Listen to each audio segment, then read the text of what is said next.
Yo, what is going on? So this is how to set up WeChat Pay for foreigners. Yeah, so the first step is to make sure you have the latest version. If you don't, just update it. After that, you're gonna register if you still haven't.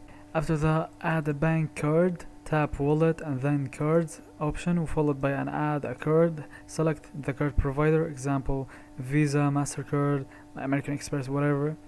Yeah, so now we're gonna bind foreign credit card. For foreign bank cards, choose the card provider and enter your card details. WeChat currently supports linking and consumption of international bank cards such as Visa, MasterCard, JCB, Dinners, Discover, American Express. Yeah, so now you're gonna authenticate yourself with your real name. Complete a real name authentication to verify your identity.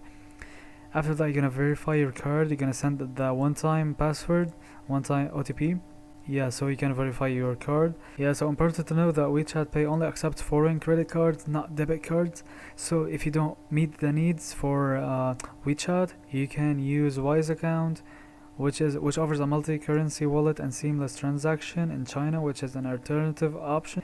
Yeah, so you'll be able to use WeChat Pay in stores, not for sending money to friends and family. You can only pay with it, So as of 2019, WeChat Pay supports a total of 4 or 8 banks. Up to 10 banks of the same name, including credit cards, can be bound to each WeChat payment account. Yeah, you can bind up to 10 bank cards. Yeah, so that is everything to know.